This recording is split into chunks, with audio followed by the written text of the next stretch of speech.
internasional. Nah, terakhir kita kemarin mengikuti event tingkat provinsi juga, dan alhamdulillah setiap kita mengikuti event tingkat nasional, internasional, dan juga regional selalu diberikan keberkahan, yaitu untuk juara lomba robotik. Nah, Suka Robot ini sekarang kita fokus untuk maju ke startup.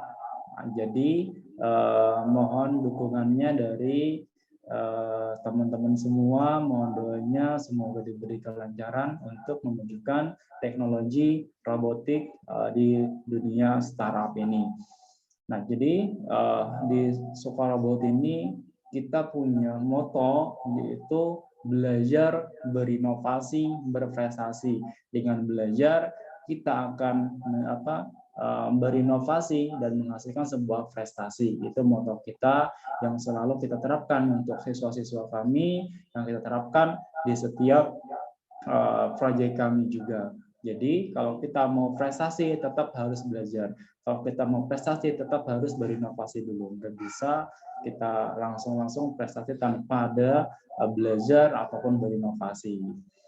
Mudah-mudahan acara ini bisa berjalan dengan baik dan juga lancar. Kak Jafar tunggu nanti di tanggal 21 lomba robotik tingkat nasional di kampus Universitas Nusa Putra. Nah, teman-teman bisa nanti ada banyak peserta dari luar kota juga, ada dari Bali sudah daftar, ya, bahkan robotnya sudah sampai Sukabumi dari Bali. Ini ada dari Jawa Tengah, Jawa Timur, kebanyakan itu rata-rata ya dari Jawa Barat. Ya, mungkin itu untuk pengenalan dari Suka Robot. Terima kasih. Assalamualaikum warahmatullahi wabarakatuh. Waalaikumsalam warahmatullahi wabarakatuh. Ya, luar biasa sekali ya. Ternyata Suka Robot ini sudah go internasional juga. Dan event untuk Sukabumi Robotic Competition ini ternyata terselenggara setiap tahun. Jadi bisa untuk di reminder ya, teman-teman. Dan bisa juga teman-teman semua untuk follow Instagram dari Suka Robot, biar nggak ketinggalan banyak info yang menarik. Oke, baik. Setelah tadi ada Kak Japar dengan Suka Robot, setelah ini ada sambutan dari PT Telkom Indonesia. Pak Alam, apakah sudah hadir ya di sini?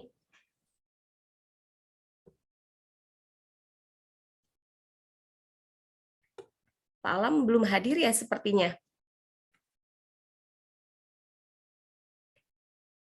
Untuk Sukabumi Creative Hub, apakah sudah hadir? Jika sudah hadir, mohon kesediaannya untuk memberikan sambutan.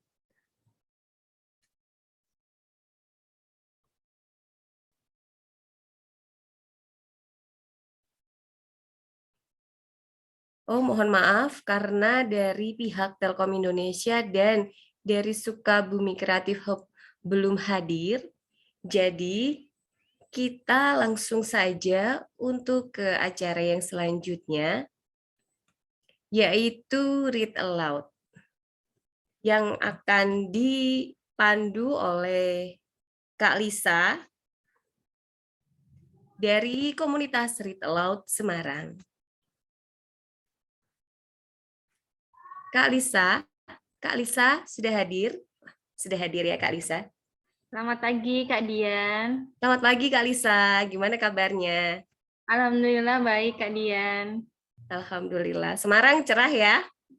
Hari ini cerah Kak, hari ini masih ada lomba-lomba ya, tanggal 14 menyambut 17 Agustus. Oh iya, baik, luar biasa. Jadi kita harus punya semangat juga nih, semangat kemerdekaan.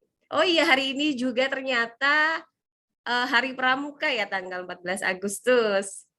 Gitu. Silakan Kak Lisa untuk membaca nyaring, atau mungkin mau seru-seruan dulu nih bareng teman-teman. Baik, terima kasih banyak Kak Dian. Selamat pagi teman-teman semuanya. Saya perwakilan dari Read Aloud Semarang. Hari ini mau membacakan cerita untuk teman-teman sebelum kita mulai acara. Nah, sebelum saya membacakan cerita, saya mau bertanya dulu nih. Mungkin kalau belum bisa open mic, bisa dituliskan di kolom chat ya. Teman-teman, siapa yang di sini suka membaca atau membacakan cerita ke anak-anaknya? Bisa dibantu jawab di kolom chat atau boleh open mic ya. Suka. Suka ya Kak Ihsan Abdul Rashid. Terima kasih Kak untuk responnya. Baik, nanti saya akan membacakan sebuah cerita dari buku yang berjudul Robot Paling Keren. Nah, tapi sebelum saya membacakan cerita, saya akan mengajak Anda untuk ice breaking terlebih dahulu supaya nanti sampai ke depannya nanti bisa lebih rileks supaya untuk menerima materi-materi dari Suka Robot lebih baik lagi. Gitu ya. Boleh open cam semuanya supaya semuanya terlihat. Baik, bisa dibantu ya Kak Dian. Boleh juga open mic-nya supaya suaranya keluar ya. Saya akan mengajarkan dulu ya. Buka tutup, bertepuk tangan. Buka tutup, bertepuk tangan. Digulung-gulung, sambil tertawa, haha. Digulung-gulung, sambil menangis, hihi. Digulung-gulung, tangan di pundak, ngek-ngok. Digulung-gulung, menjadi robot, ngek-ngek. Kita sekali lagi ya, lebih cepat lagi ya Kak Dian dan teman-teman peserta semuanya. Baik. Buka tutup, bertepuk tangan. Buka tutup, bertepuk tangan. Digulung-gulung, sambil tertawa. Suaranya, haha. Digulung-gulung, sambil menangis. Digulung-gulung, tangan di pundak, ngek-ngok. Digulung-gulung, menjadi robot, ngek-ngek. Baik, terima kasih. Baik, sebelum saya membacakan cerita ini, oke, saya sudah izin share screen ya dari teman-teman Suka Robot dan Kak Dian.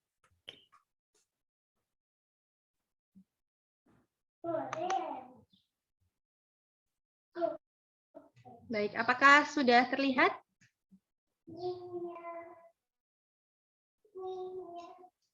Sedang loading, Kak. Sebentar lagi.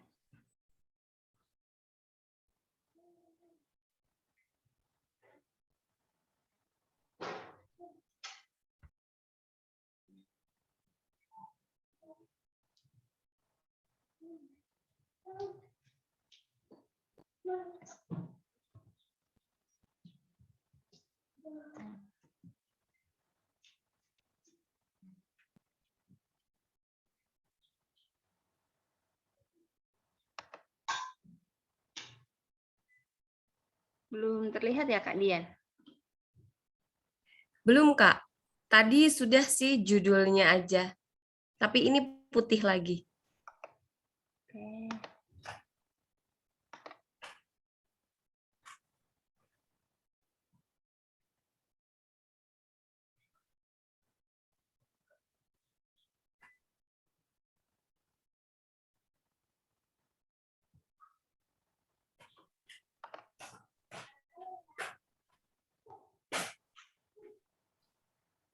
Sekarang sudah?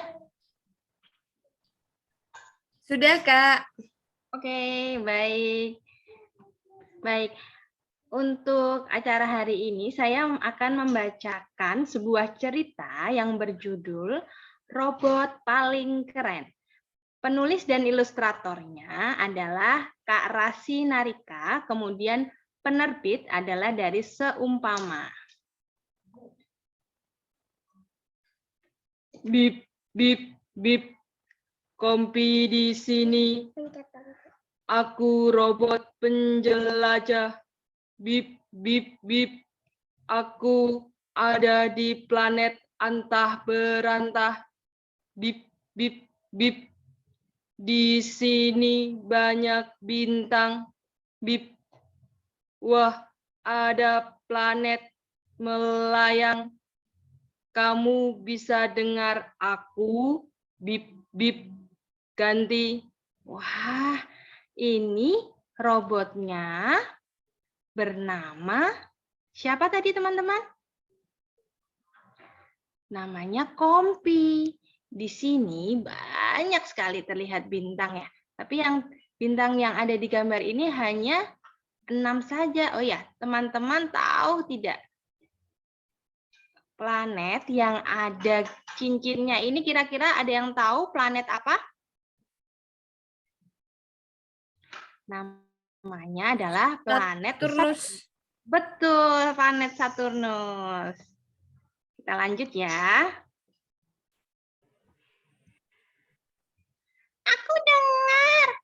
Aku dengar Kompi, ganti. Terdengar jelas sekali. Hati-hati waktu kamu melaju.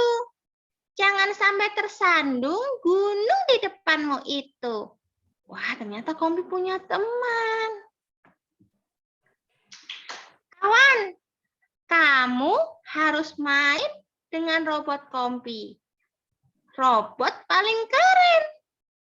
Iya, kubuat dari kardus bekas gula aren. Matanya menyala, kakinya beroda. Kompi tidak ada duanya. Kalau robot aku juga punya. Ini dia, Piko. Robot juara. Dia punya sayap dan antena di kepala. Kamu harus lihat Piko terbang. Wush! Cepat seperti kilat.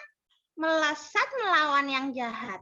Wah, ternyata selain Kompi, ada juga nih teman-teman. Robot yang bernama Piko.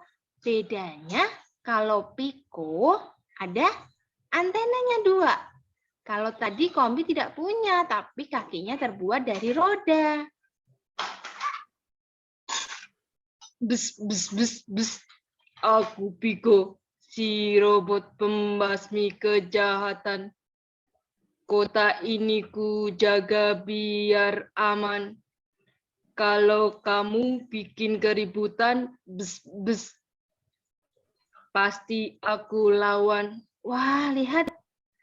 Ini si Piko mau melawan siapa ya teman-teman? Di sini dia mau melawan dinosaurus berwarna hijau. Jadi kotanya jadi aman kalau dijaga sama Piko. Ini udah. Memangnya robot kamu bisa apa lagi? Kompi bisa begini. Kalau Piko bisa begini. Ah, itu biasa saja. Karena kerenan Kompi. Matanya bisa menyala. Tangannya bisa lakukan apa saja. Tapi Piko bisa terbang. Robotmu tidak bisa. Jelas robotku lebih istimewa. Kerenan Kompi. Tidak, kerenan Piko. Wah, teman-teman, mereka malah bertengkar. Menganggap bahwa robot yang mereka buat adalah robot paling istimewa. Kerenan robotku. Wah, jadi apa ini mereka bertengkar? Coba kita lihat selanjutnya ya teman-teman. Apa yang terjadi dengan robot-robot mereka? Rusak. Lihat teman-teman. Ternyata robotnya rusak. Kompi, Piko. Kupikir robot paling keren hanya boleh ada satu. Aku ingin Piko yang begitu. Aku ingin Piko dipuji. Lebih keren dari robotmu. Kupikir robot paling keren cuma boleh ada satu. Aku buat kompi dengan tanganku. Makanya dia penting bagiku. Aku tidak mau kalah darimu. Padahal kalau robotku penting bagiku, robotmu juga pasti penting bagimu. Ini, iya. Aku merusak robotmu. Kata-kataku juga melukaimu. Aku tidak bermaksud begitu. Wah, mereka saling menyesal, teman-teman. Karena mereka saling membanggakan robotnya, robotnya malah jadi rusak. Oh, aku mau minta maaf. Aku juga. Apa kamu marah? Kamu pasti sedih. Maafkan aku. Aku cuma ingin robotku jadi yang paling keren. Tapi malah aku merusak robotmu. Kita sama-sama saling merusak. Ah, lihat, kedua teman ini saling menyesal atas perbuatannya, teman-teman.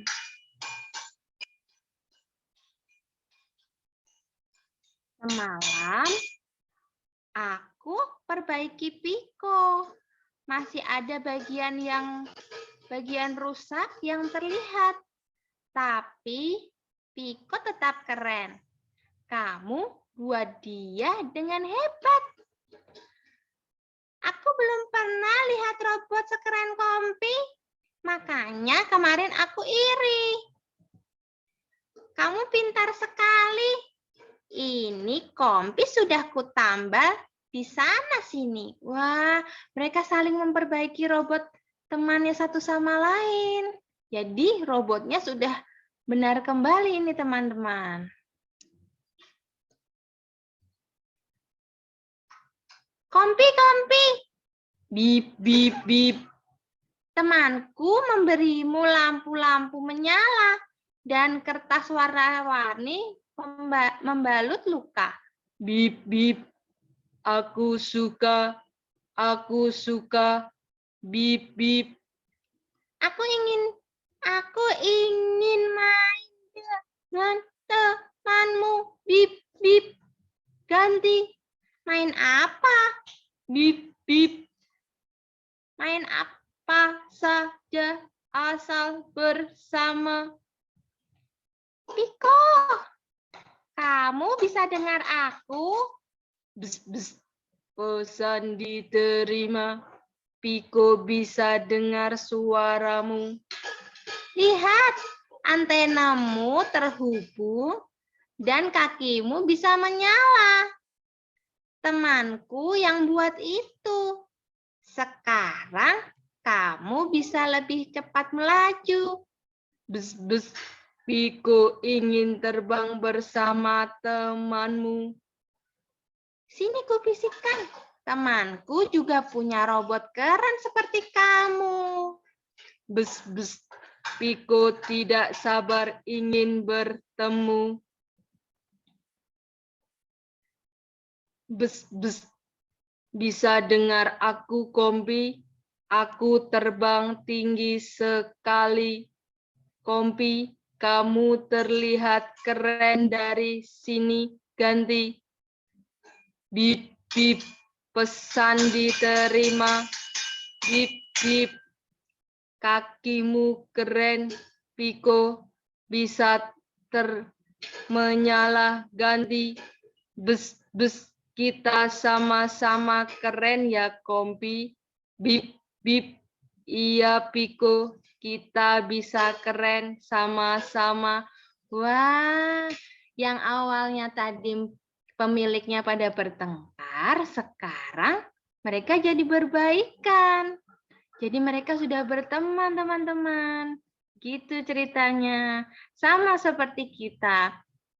Kita, setiap manusia juga punya keistimewaan sendiri-sendiri.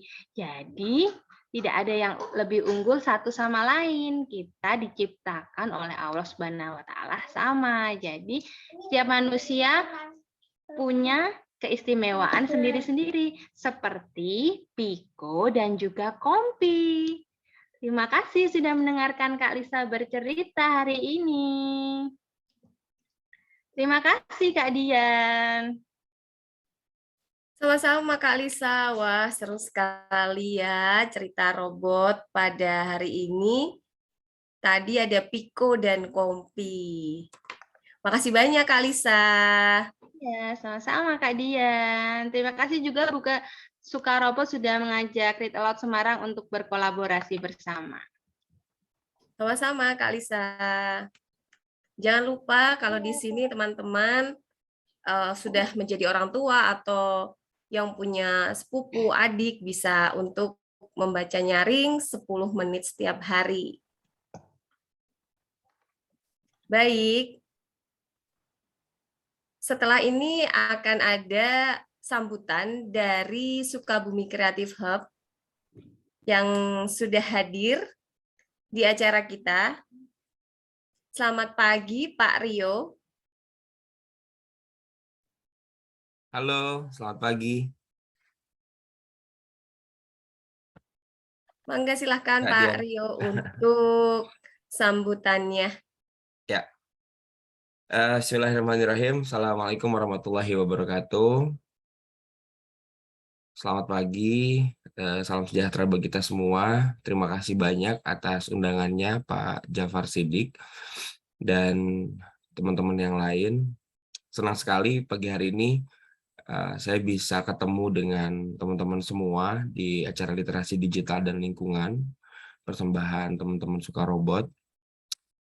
Jadi harapannya sih saya bisa mutar video ya, Kak Dian, nanti saya juga sudah kirim tadi tentang apa itu Sukabumi Creative Hub dan apa yang kemudian kami lakukan sebenarnya di Kota Sukabumi.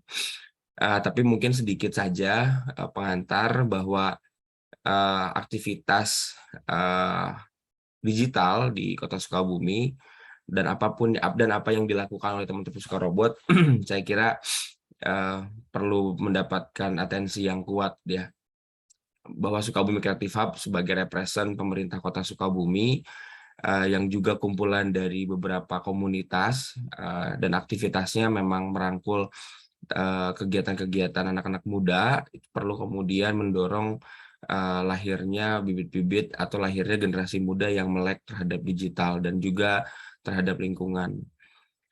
Makanya dari itu kemudian kami mensupport kegiatan Sukarobot ini, Sukabumi Robotik, dalam rangkaiannya hari ini dan juga nanti di tanggal 20. Ini ada yang menarik sebenarnya karena aktivitas teman-teman Sukarobot ini adalah pemenang dari kegiatan kami di tahun 2020 ya, Pak Jafar ya. Pemenang, jadi 2020 itu kami punya program namanya Dana Kitri.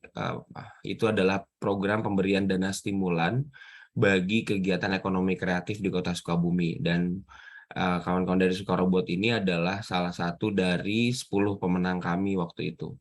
Hanya memang qadarullah pada saat 2020 itu langsung pandemi ya, Teh. Jadi memang semua aktivitas yang coba untuk menggait massa banyak waktu itu sempat ditiadakan gitu. Nah, kemudian terjadilah vakum selama 2 tahun, tapi alhamdulillah ternyata Kak Japar dengan teman-teman yang lain masih on the track gitu ya, dan kemudian menghubungi kami lagi waktu itu di sekitaran bulan Maret April lah gitu. Alhamdulillah sebenarnya walaupun memang belum maksimal, mungkin saya juga merasanya kami dari Sukabumi Creative Hub represent pemerintah juga belum maksimal, tapi dengan semangat yang baik ternyata teman-teman dari Sukarobot tetap bisa melangsungkan kegiatannya.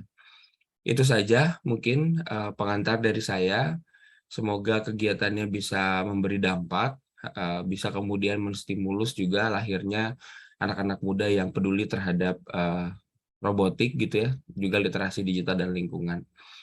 Itu saja. Kalau boleh mungkin ada sedikit video sekitar 5 menitan yang mau diputar. Terima kasih banyak Adian. Wabillahi taufiq wal hidayah. Assalamualaikum warahmatullahi wabarakatuh.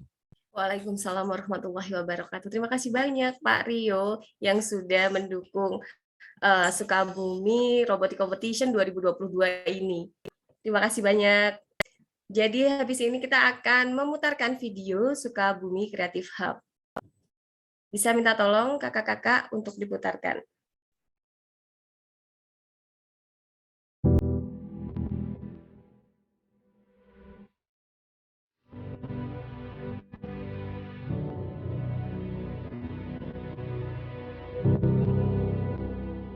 Dua tahun sudah kita lalui bersama masa pandemi ini, yang kedatangannya tak pernah kita nanti. Kita kuat bersama, melewati pandemi yang penuh sesak, karena kita tahu jarum jam tak akan pernah berhenti berdetak. Hidup adalah tentang bergerak, seperti kami, Sukabumi Creative Hub, yang selalu berupaya untuk menggerakkan roda perekonomian kreatif kota Sukabumi. Sebagai Komite Akselerasi Penataan dan Pengembangan Ekonomi Kreatif di Kota Sukabumi, kami bergerak melalui program, kerjasama dan kolaborasi, serta layanan informasi. Program kegiatan demi mendukung ekonomi kreatif di Kota Sukabumi, selama 2021 kami telah menyelenggarakan 15 lebih program kegiatan berkolaborasi dengan 350 lebih pelaku dan brand aircraft dan menggapai 33.000 lebih viewers konten media. Aksi Reka Rasa.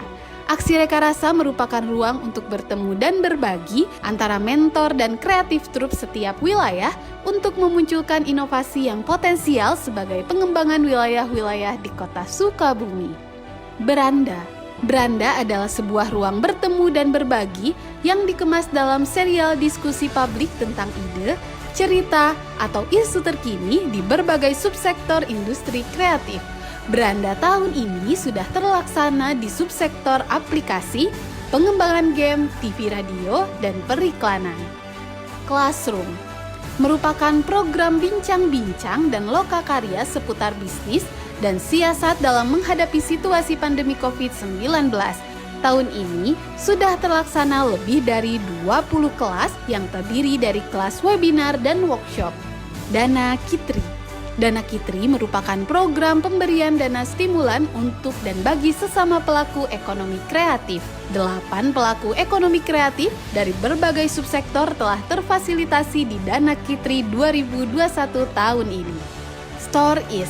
Store Is adalah rumah pajang dari merek lokal Kota Sukabumi sekaligus inkubasi bisnis bagi produk di dalamnya. Coffee Maps. Coffee Maps merupakan pemetaan kedai kopi Kota Sukabumi yang bertujuan memutarkan pelanggan kopi untuk lebih mengeksplorasi kedai kopi Kota Sukabumi. Creative Edux.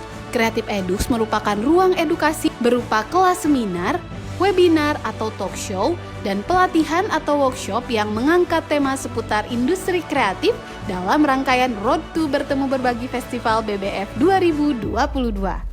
Pendataan Aircraft. Saat ini kami sedang berupaya mengumpulkan jumlah pelaku ekonomi kreatif Kota Sukabumi yang saat ini mencapai lebih dari 350 pelaku ekonomi kreatif yang terdata dan tervalidasi.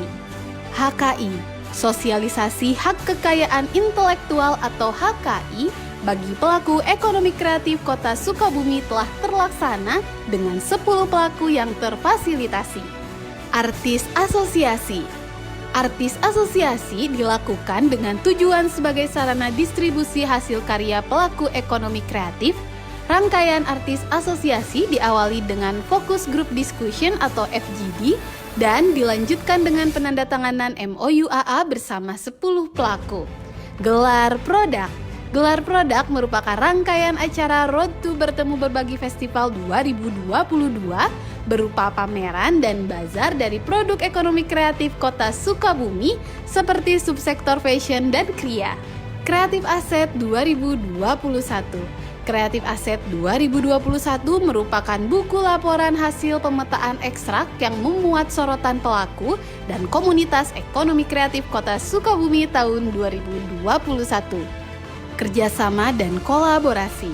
SCH bekerjasama dan berkolaborasi dengan Textile Exhibition Berburu dan Meramu, Beranda X 1000 Startup Digital, Classroom X Finansialku.com, Sukabumi Youth Forum Conference, dan program internship. Layanan informasi. Cerita hari ini. Cerita hari ini merupakan program sarana informasi, promosi, dan edukasi dari potensi pelaku ekonomi kreatif dan pariwisata di Kota Sukabumi. Melalui tayangan video di media sosial, CHI berhasil menjangkau lebih dari 23.000 viewers. Lain sisi, dibuat atas dasar semangat berkolaborasi dengan para pelaku ekonomi kreatif di Kota Sukabumi. Lain sisi bertujuan untuk mengangkat potensi wisata di Kota Sukabumi dalam sudut pandang lain dari foto dan video. Jurnal Kreasi. Jurnal Kreasi merupakan rubrik berita seputar kegiatan ekonomi kreatif di dalam dan di luar Kota Sukabumi. Podcast Suara. Suara atau Sukabumi Bicara merupakan program sarana informasi, promosi, edukasi, dan potensi bagi pelaku ekonomi kreatif di Kota Sukabumi. Melalui media Podcast Suara 2021 ini menayangkan obrolan seputar subsektor musik bersama Mentari Novel. Web bertemu berbagi.id. Web bertemu berbagi.id merupakan platform digital yang memuat informasi ekonomi kreatif di Kota Sukabumi seperti subsektor ekonomi kreatif dan data pelaku ekonomi kreatif di Kota Sukabumi. Kepada seluruh pihak yang terlibat, terima kasih sudah saling bertemu dan berbagi. Terima kasih sudah bergerak bersama memulihkan ekonomi Kota Sukabumi. Terima kasih sudah membersamai dalam program-program Sukabumi Creative Hub 2021. Sampai jumpa di program Sukabumi Creative Hub berikutnya. Mari bertemu, mari berbagi.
Luar biasa. Tepuk tangan dong untuk Sukabumi Creative Hub. Terima kasih banyak, Pak Rio. Jadi tadi ada banyak sekali program yang sudah terselenggara dari Sukabumi Creative Hub. Ada 350 ikraf, ada 15 program di tahun 2021, ada HKI Artis, ada Beranda Classroom, Dana Kitri, Stories, lalu ada pendataan ikraf. Luar biasa sekali. Dengan mengusung tagline "Mari bertemu, mari berbagi", ternyata memang benar ya, bertemu dan berbagi banyak sekali manfaat dari Sukabumi Creative Hub. Luar biasa Pak Rio. Terima kasih. Jadi ada teman-teman yang lain. Itu saja mungkin dari saya dan teman-teman SCH. Semoga lancar kegiatannya hari ini. Terima kasih. Kang Jafar. Sama-sama Pak Rio, terima kasih banyak. Oke, baik. Karena tadi sudah dari Sukabumi Creative Hub, sekarang kita akan menyaksikan video dari PT Telkom Indonesia. Dan setelah video dari PT Telkom Indonesia, kita akan berfoto bersama dulu ya.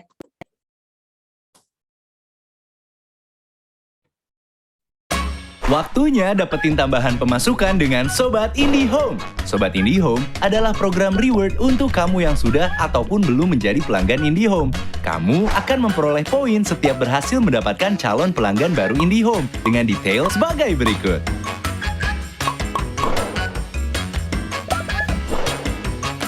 10 poin setara dengan nilai Rp10.000. Semakin banyak poin yang kamu kumpulkan, semakin banyak uang yang kamu dapatkan. Caranya gampang. Kamu tinggal registrasi di sobat.indihome.co.id, pilih menu Daftar, lengkapi data yang dibutuhkan, kemudian klik Register. Lakukan verifikasi akun dengan memasukkan OTP yang dikirimkan melalui email dan SMS. Setelah berhasil, kamu bisa langsung sign in dan memilih menu link referral yang bisa kamu bagikan di seluruh sosial mediamu. Mudah kan? Ayo join menjadi Sobat IndiHome sekarang juga. Wujudkan bersama IndiHome.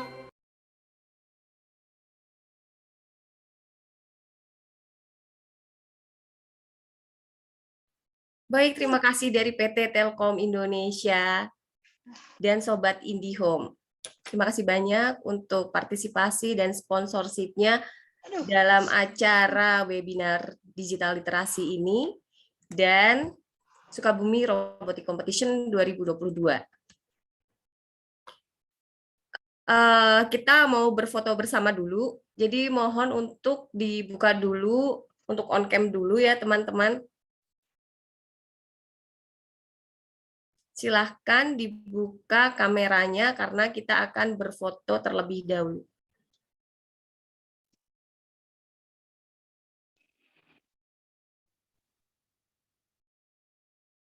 Yang bisa memakai background Zoom, silahkan untuk memakai background Zoom.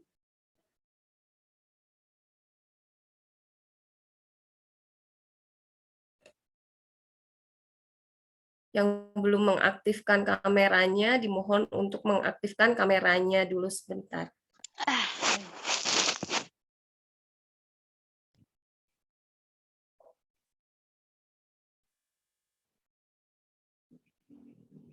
Oke, sudah siap semuanya? Sepertinya masih ada beberapa teman-teman yang belum mengaktifkan kameranya. Silakan diaktifkan dulu teman-teman kameranya.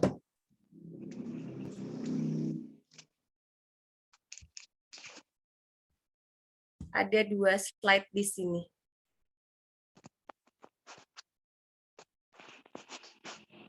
Mohon bantuannya untuk kakak-kakak dari Sukarobot untuk mengambil foto bersama ya.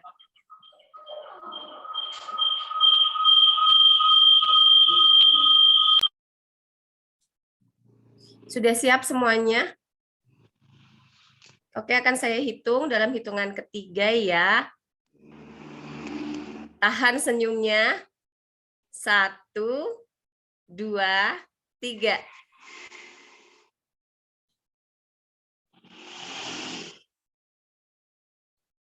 Sudah? Dan untuk slide yang kedua, tetap tahan senyumnya. 1, 2, 3.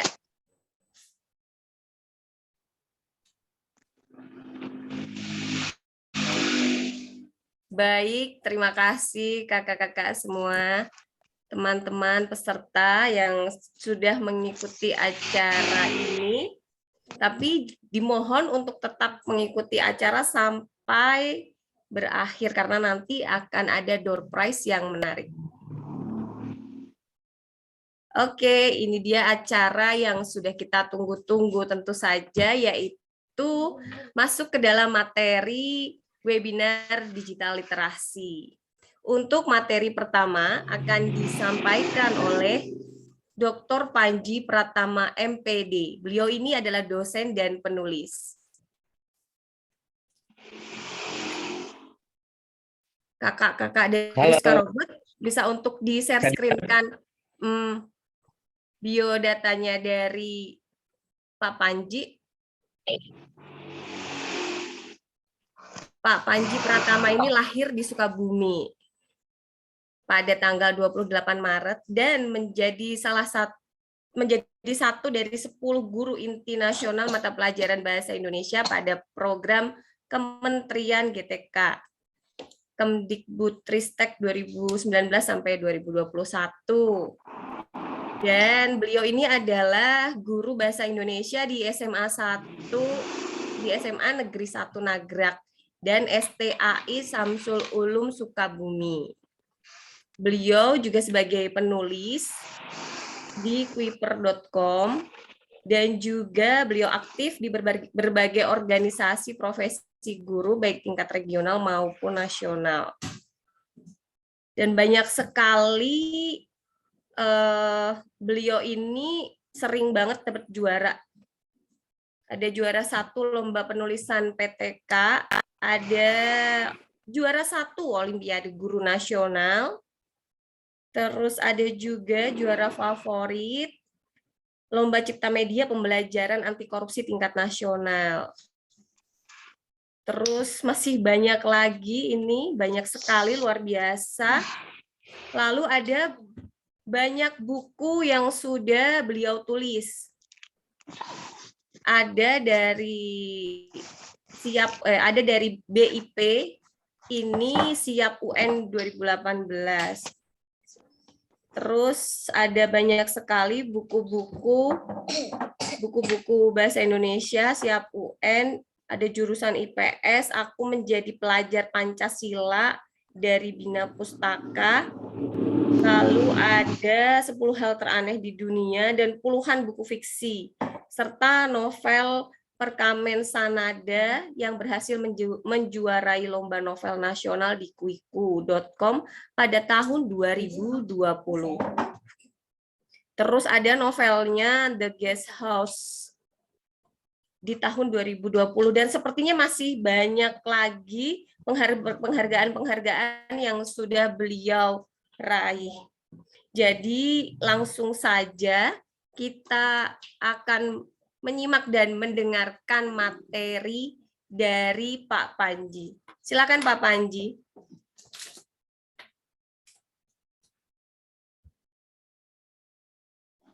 Assalamualaikum Kak Dian. Waalaikumsalam Pak Panji. Suara saya terdengar ya? Terdengar. Oke, sehat Kak Dian? Sehat Pak Panji, sehat ya? Alhamdulillah. Ya, salam takzim buat kawan-kawan. Ada tadi Kak Randy ya dari Sukabumi Creative Hub, ada Kak Jafar dari Sukarobot, ada tadi siapa Kak Lisa ya dari Red Aloud ya. Salam salam semangat minggu paginya. Teman-teman juga yang dari berbagai daerah yang pada hari ini diberi kesempatan untuk bergabung dengan webinar yang asik ya di minggu ini. Salam semua, apa kabar? Semoga sehat selalu ya. Kak Dian, apa kita langsung aja atau bagaimana? Iya, mangga silahkan Pak Panji langsung aja untuk materinya. Oke. Ya, mohon maaf Kak Dian ya di sini agak mendung jadi cuacanya sedikit dingin. Mudah-mudahan semua tetap semangat ya, dihangatkan oleh semangatnya ya. Baik, bismillahirrahmanirrahim. Asyhadu an la ilaha illallah wa asyhadu anna Muhammadar Rasulullah. Rabbi shrah li sadri wa yassir li amri wahlul lisani yafqahu qawli. Assalamualaikum warahmatullahi wabarakatuh. Teman-teman semua, terima kasih sudah gabung di pagi hari ini dalam acara literasi digital dan lingkungan. Izinkan saya tadi seperti yang disampaikan oleh Kak Dian, saya Panji Pratama, saya di sini diberikan kesempatan oleh Sukarobot untuk sedikit berbagi berbagi pengalaman lah tentang pentingnya transformasi pendidikan demi pola pikir komputasi di abad ini ya, atau di era-era saat ini. Baik, kali ini Kak Dian saya mengambil judul pola pikir komputasi dan transformasi pendidikan karena ini penting. Jadi kita tidak hanya memahami tentang literasi digital, tapi lebih luas dari itu adalah pola pikir digital atau pola pikir komputasi kalian. Baik kalian, bisa dilanjut. Teman-teman semua, sebelum saya memberikan materi, saya punya sedikit video ini yang menarik. Videonya ini bisa ditayangkan oleh teman-teman dari Sukarobot mungkin pada halaman selanjutnya.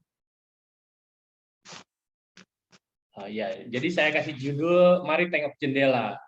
Jadi video ini mudah-mudahan bisa membuka wawasan kita mengenai betapa ternyata perkembangan teknologi dan perkembangan pendidikan itu sudah sangat luas di beberapa sektor, terutama di sektor robotika. Boleh di play? Nah, ini dia judulnya adalah Robotopia ya. Oke, mungkin suaranya tidak ada ya. Jadi teman-teman biar saya deskripsikan saja. Jadi ini adalah robot humanoid pertama yang mendapatkan kewarganegaraan, teman-teman. Namanya Sophia. Ini dibuat dari sebuah organisasi robot dari Amerika, tapi kewarganegaraannya ini oleh Arab Saudi.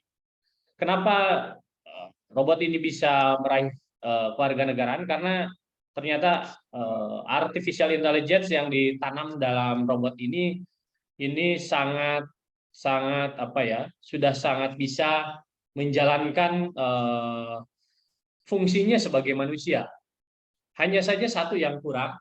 Si Sophia ini juga menjelaskan kekurangan saya adalah saya tidak punya emosi, katanya dia. Tapi untuk intelijensi, kognisi, dan lainnya dia sudah sangat sebanding bahkan lebih dari manusia. Dia sudah bisa memecahkan berbagai persoalan manusia seperti bagaimana memecahkan soal-soal matematika, begitu ya, rumus-rumus fisika dan lain sebagainya. Nah, ini sudah robot Sophia ini bukan satu-satunya di dunia ini yang sudah sangat begitu mencengangkan ya. Baru-baru ini bahkan tahun 2021 ada pihak Elon Musk itu Tesla ya mengeluarkan robot AI terbaru yang dia itu lebih sakti daripada pesulap merah kalian karena dia sudah bisa mengenal manusia bahkan dari riwayatnya. Ketika kita ngobrol dengan dia, si artificial intelligence itu bisa menebak riwayat kita. Nah, ini salah satu contoh penerapan artificial intelligence di Cina, teman-teman. Jadi di Cina ini pembawa acara itu sudah tidak lagi menggunakan manusia, tapi hanya berbasis virtual virtual people gitu. Jadi sebuah realitas maya saja yang ternyata sudah bisa membaca berita begitu. Jadi kalau membaca berita kalian nih jagonya ini, ya. Oke teman-teman, mungkin segitu saja videonya. Untuk lebih jelasnya dengan suaranya bisa langsung dicari saja di CNN mengenai robot Sophia. Intinya adalah betapa ternyata robotika sekarang sudah bukan lagi menjadi mimpi, tapi sudah menjadi sebuah keniscayaan begitu ya kalian. Di mana robotika, artificial intelligence, kemudian cloud hosting dan IoT itu sudah menjadi keseharian dari kita. Bahkan di beberapa sektor katanya AI ini sudah bisa menggantikan tugas manusia. Contohnya mungkin yang paling kita ketahui adalah bagaimana dulu kita masuk tol itu membayar dengan uang begitu, sekarang hanya tinggal tap saja dengan e-money. Bahkan katanya di beberapa negara sudah dibuat teknologi robotika bagaimana si sensor itu ditanam di depan moncong mobil sehingga orang tidak usah lagi tap, tapi langsung ketika moncong itu ketemu dengan otak pembacanya di portal tol itu langsung mengurangi rekeningnya dan langsung bisa terbuka begitu saja. Itu luar biasa sekali. Boleh dilanjut teman-teman? Nah, jadi ini salah satu quotes yang saya sukai dari berbagai hal yang ada di sekitar kita itu adalah setiap orang selalu takut akan perubahan. Padahal ketika listrik datang pertama kali saja, Orang memang begitu takut, tapi sekarang listrik sebegitu diperlukan. Bahkan sekarang listrik digadang-gadang sebagai pengganti lagi teknologi terbarukan setelah minyak bumi ya, yang semakin habis katanya, apalagi dengan berbagai hal yang terjadi di dunia ini. Jadi kenapa seperti ini? Jadi saya ingin mengajak teman-teman semua agar tidak takut untuk menghadapi perubahan, teman-teman. Memang kita kadang-kadang kita terjebak dalam kenyamanan, ketika ada yang berubah, ada yang berbeda, kita selalu mengeluarkan apa ya, proteksi terhadap diri bahwa itu salah, padahal tidak bisa seperti itu. Perubahan itu pasti. Tidak ada yang berubah kecuali perubahan itu apa? Tidak ada yang berubah kecuali perubahan itu sendiri, begitu ya. Bisa dilanjut teman-teman? Teman-teman operator. Nah, jadi salah satu cara untuk membiasakan diri kita agar tidak takut terhadap perubahan adalah ubah pola pikir kita dan bertransformasi. Nah, maka dari itu, teman-teman, ini di kesempatan kali ini saya ingin mengajak teman-teman bahwa ternyata kita harus waspada. Itu salah satu belajar mengubah pola pikir itu adalah waspada dan bersiap dengan disrupsi. Disrupsi itu kalau dari kamus kalian, kata disrupsi itu artinya ada tercerabut dari akar-akarnya. Jadi kalau menurut Profesor Clayton, itu dari seorang penemu teori disrupsi dari Amerika, itu disrupsi itu adalah salah satu gejala sosial di mana generasi sebelumnya akan kaget dengan perubahan, begitulah. Nah, ada 3 hal yang harus kita waspadai di dalam disrupsi ini. Yang pertama adalah disrupsi revolusi industri 4.0, di mana teman-teman semua, kita semua sekarang bagian dari society 5.0 ya, teman-teman. Bahkan mungkin 1 atau 2 tahun ke depan, teman-teman akan meninggalkan Facebook tuh, atau IG, dan kita mungkin bermigrasi ke dunia metaverse. Itu bisa jadi karena kita sudah masuk ke dunia society 5.0, teman-teman. Yang kedua, teman-teman, ada disrupsi generasi alfa, dan yang ketiga ada disrupsi teknologi pendidikan. Nah, 3 hal ini yang akan saya bawa pagi ini biar kita sedikit bersiap untuk bertransformasi dan menghadapinya. Boleh dilanjut teman-teman dari Sukarobot? Nah, yang pertama disrupsi revolusi industri ini, di mana semua ini bermula ya. Jadi akan saya jelaskan dulu melalui ilustrasi slide selanjutnya. Teman-teman boleh dilanjut. Nah, jadi disrupsi revolusi industri ini kita sudah pada tahap revolusi industri 4.0 ya. Sebelumnya ada revolusi 1, revolusi industri 2.0 dan 3.0. Begitu, di mana yang 4.0 cirinya adalah tadi yang saya sebutkan, yaitu IoT, cloud hosting, kemudian artificial intelligence dan lain sebagainya. Nah, teman-teman, yang harus kita waspadai dari disrupsi revolusi industri ini adalah saya singkat sebagai VUCA, yaitu singkatan dari volatility, uncertainty, complexity, dan ambiguity. Nah, yang dikhawatirkan adalah kalau kita tidak waspada, kita mungkin sering mendengar bahwa nanti bisa jadi lapangan pekerjaan akan sangat tergerus oleh para robot. Jadi harus bagaimana? Jadi kita harus memahami karakteristik dari perubahan ini, teman-teman. Jadi yang pertama, volatility itu perubahannya sangat masif, cepat, dan polanya sulit ditebak. Teman-teman mungkin tahu ya, dulu kita sangat nyaman dengan mungkin yang generasi sebelum generasi Gen Z, itu generasi Alpha, tahu masa-masa BBM gitu ya, BlackBerry Messenger. Itu betapa BBM itu dulu seolah-olah menjadi sebuah penemuan yang akan sangat lama sekali buat masyarakat. Tapi ternyata dalam beberapa tahun kemudian perubahannya begitu cepat dan tidak ditebak, BBM malah jadi punah dan digantikan oleh sosial media yang lain seperti WhatsApp begitu ya. Yang kedua, teman-teman, uncertainty. Jadi perubahannya ini tidak pasti. Jadi ini menyebabkan ketidakpastian.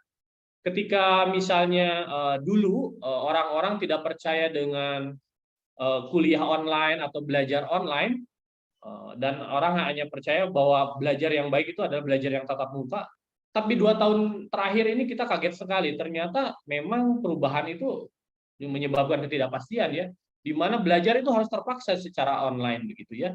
Itu kan luar biasa sekali. Dan kalau kita tidak ada corona, mungkin kita tidak akan secepat itu berubahnya. Yang ketiga, complexity gitu ya. Jadi jangan banyak sekali kompleksitas yang terjadi karena perubahan-perubahan yang sedemikian pesat ini. Kompleksitas ini tentunya di berbagai segi ya, dari mulai ekonomi, kemudian dari bidang-bidang sains dan lain sebagainya. Bahkan kemarin baru-baru ini Presiden Jokowi menyebutkan bahwa tahun depan 2023 kita akan berada pada masa yang gelap katanya. Ini kan luar biasa ya kompleksitas. Ini tentunya terjadi akibat berbagai perubahan yang terjadi di dunia. Yang terakhir adalah ambiguitas ya, di mana perubahan ini menyebabkan sesuatu yang kita bingung antara realita dan dunia maya, itu sangat-sangat ambigu begitu ya. Ada seorang selegram, bukan seorang ya, ada avatar selegram begitu, saya lupa namanya, itu di IG, itu pengikutnya sudah sampai 2 juta lebih, padahal yang ditayangkan di IG itu ternyata dia hanya avatar gitu, dia hanya realitas maya saja, bukan orang yang sebenarnya. Dan orang menyangkanya dia manusia biasa aja yang punya kehidupan seperti foto-foto dan lain sebagainya. Itu ada yang terjadi, saya lupa namanya ya. Inilah yang terjadi ambiguitas. Boleh dilanjut teman-teman? Jadi apa yang harus kita lakukan? Ya kita harus transformasi teman-teman. Ketika di Cina Cina membuat matahari buatan begitu untuk teknologi terbarukan mereka, untuk membantu listrik, pengadaan listrik dan lain sebagainya, yang katanya kekuatan panasnya itu 4 kali lebih panas dari matahari alami. Nah, kita masih terbelenggu dengan hal-hal yang luar biasa ya, yang mungkin saja ini bisa menghambat kita untuk meraih kemajuan dalam bidang pola pikir dan teknologi. Tebak sendirilah ya. Ini contohnya ketika pagelaran Mandalika ya, pagelaran MotoGP yang ininya tarafnya internasional, kita masih saja menggunakan jasa-jasa seperti ini. Kemarin saja yang terbaru ini kejadian antara seorang bus dan seorang pesulap, itu juga sangat bikin geger di Indonesia. Ini kan kita hanya menyoroti hal-hal ini, padahal di luar sana pendidikan sudah sangat bertransformasi. Jadi yang pertama yang saya ingin ajak adalah mari kita bertransformasi teman-teman. Pola pikir kita mari kita ubah. Boleh dilanjut? Nah, lalu apa lagi yang harus kita waspadai? Yang kedua adalah disrupsi generasi alfa. Jadi pentingnya untuk memahami anak kita, baik itu kita kalau ada teman-teman di sini yang guru, anak didiknya, ataupun anak kandung kita, atau generasi selanjutnya setelah kita. Boleh dilanjut? Jadi ada 2 generasi yang harus kita waspadai. Yang pertama adalah generasi Z ya, Gen Z, itu yang lahir tahun tahun 97 ke sini, 97 sampai 2009. Yang kedua adalah tahun 2010 sampai 2020. Nah, dua generasi ini adalah generasi anak-anak yang harus diwaspadai. Ini adalah tentunya adalah anak-anak kita. Anak-anak kita itu berbeda pola pikirnya dengan kita sebagai yang lahir di masa sebelumnya. Mereka ini karakteristiknya always connected, di mana mereka itu sangat tergantung dengan sesuatu yang berbau online begitu ya. Mereka cepat sekali menerima informasi melalui jejaring sosial. Jujur saja ini pengalaman saya, ketika saya nyari-nyari sebuah anime misalnya ya di media berbayar begitu, saya tidak menemukan. Tapi ketika saya tanyakan anak saya yang jelas-jelas generasi di bawah saya, generasi alpha, dia lebih tahu. Karena dia ternyata selalu terhubung dengan informasi dari internet.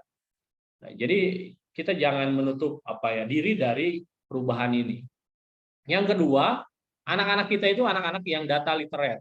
Jadi mereka ini pandai sekali untuk mengulik sesuatu yang terutama itu sumbernya dari internet.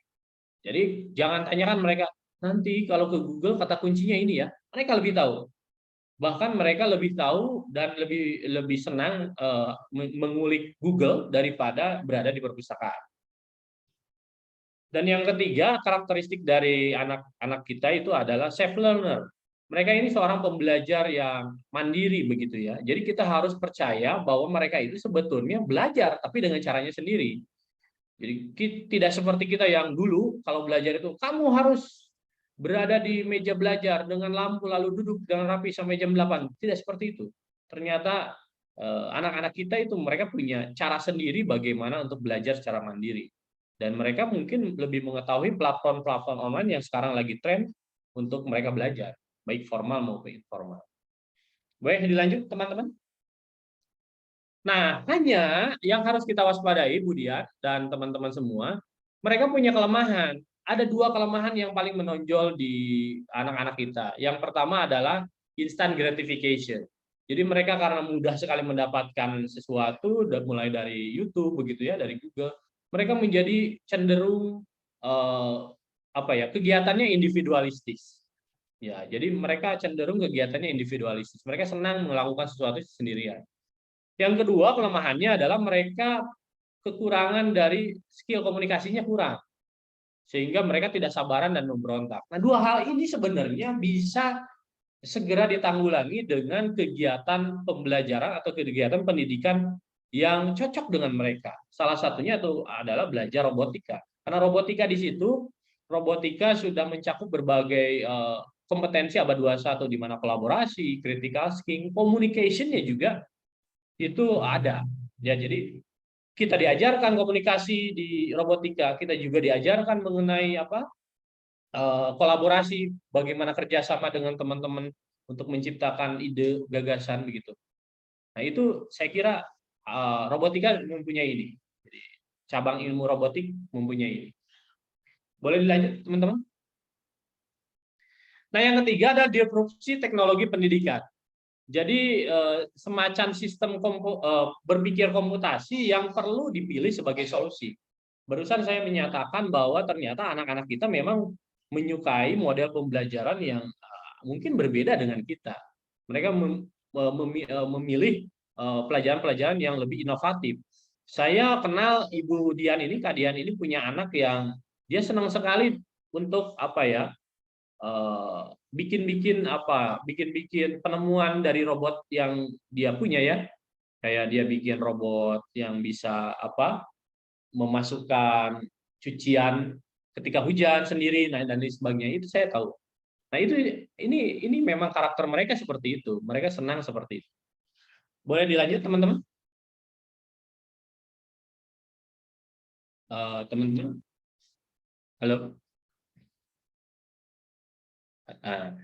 Jadi masalah pendidikannya seperti ini. Ini saya jelaskan, teman-teman.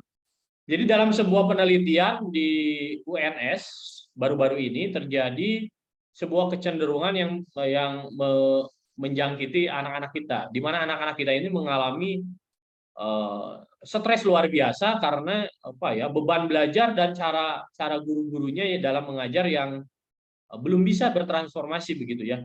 Dari 1.400-an responden, hampir lebih dari 80-90% itu mengaku mengalami stres atau tekanan luar biasa karena pembelajaran online yang salah begitu ya. Bahkan ketika selesai corona kemarin juga bertemu lagi tatap muka, mereka merespon bahwa belajarnya itu sangat menjemukan dan sangat melelahkan. Dengan demikian kita bisa mengasumsikan, kita bisa menyimpulkan bahwa perlu ada jembatan yang tepat guna menyatukan visi belajar siswa kita di zaman ini dengan para guru atau para orang tua yang notabene lahirnya di generasi sebelumnya. Boleh dilanjut? Nah, makanya kita perlu model belajar yang sesuai zaman. Ini dalam sebuah penelitian di Sekolah Indonesia Kuala Lumpur, ini ada penelitian yang menarik yang dilakukan oleh Hendra Yadi. Jadi ternyata di Sekolah Indonesia Kuala Lumpur ini, robotik sudah dijadikan sebuah model pembelajaran. Dari sekian responden yang diteliti, 70%-nya mengaku sangat layak untuk dijadikan model pembelajaran terbaru. Ya, pembelajaran inovatif di zaman ini. Sisanya 30%-an mengaku layak. Tapi tidak ada yang menyebutkan tidak layak robotika itu sebagai inovasi pembelajaran di abad ini. Maka dengan demikian, saya yakin dan saya percaya diri bahwa memang teman-teman yang hadir hari ini, kita harus terbuka bahwa robotika harus menjadi bagian dari transformasi pendidikan kita. Boleh dilanjut? Nah, maka yang harus kita lakukan adalah mengubah pola pikir kita yang tadinya konvensional, mengubah pola pikir kita yang tadinya terlalu mengekang, terlalu toksik begitu, dengan pola pikir yang komputasi, pola pikir yang algoritma, pola pikir yang digital begitu ya. Bagaimana? Boleh dilanjut teman-teman, caranya mengubah pola pikir itu. Jadi caranya adalah dengan 4 hal. Yang pertama adalah memahami Internet of Things, kemudian kita juga memahami literasi digital, kemudian kita juga mau berinovasi dan terbuka terhadap kolaborasi. Itu yang paling penting. Selanjutnya, boleh dilanjut. Nah, selanjutnya dari 4 hal ini, kita melahirkan 6 hal. Yang pertama adalah kultural. Ini transformasi pendidikan kita ya, yang harus kita tanamkan kepada anak-anak kita, baik kita sebagai orang tua maupun sebagai guru. Yang pertama adalah kultural. Kulturalnya maksudnya begini, kita harus memahamkan pada anak-anak kita bahwa memang konteksnya konteks global saat ini. Nah, kita dasar kita sebagai bangsa Timur itu menjadi modal kita. Saya contohkan misalnya bagaimana seorang Iko Uwais gitu ya bisa main di Hollywood, tapi dia tidak lupa tentang asalnya dari Minangkabau. Dia selalu membawa ketika di film Wu Assassin, dia menyatakan bahwa saya orang Minangkabau, keturunan Minangkabau dan itu hal-hal seperti itu yang perlu kita pegang. Yang kedua adalah kognisi. Bagaimana kita harus bisa dalam pendidikan yang saat ini menilai konten. Mana sih konten yang layak untuk dijadikan bahan ajar begitu. Tapi tentunya kita menghindari hal-hal yang berbau a priori benar salah begitu ya. Kita terbuka saja. Hanya tetap di situ dimasukkan unsur-unsur critical thinking. Lalu ada konstruktif, yang ketiganya yaitu mereka cipta sesuatu yang ahli dan aktual. Ini tentunya robotika mengambil peran di sini. Kemudian kreatif, melakukan hal baru dengan cara baru.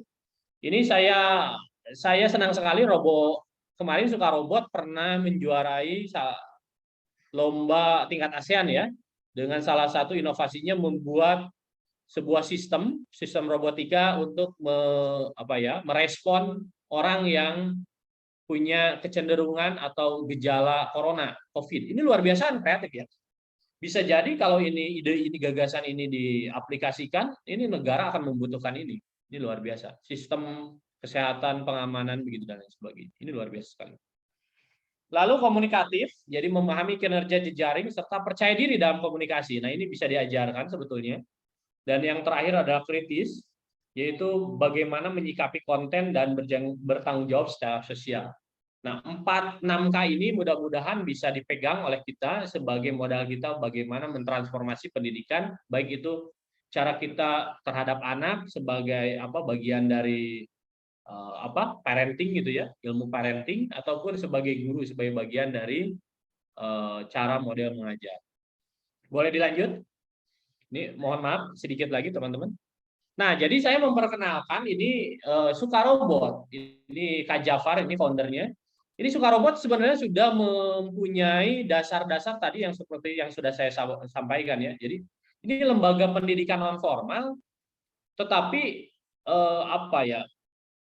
tujuannya jelas. Tujuannya sudah luar biasa luhur, bahkan bekerja samanya juga sudah dengan universitas, dengan dinas pendidikan ya. Dengan perusahaan juga, ini luar biasa, sudah sangat terbuka.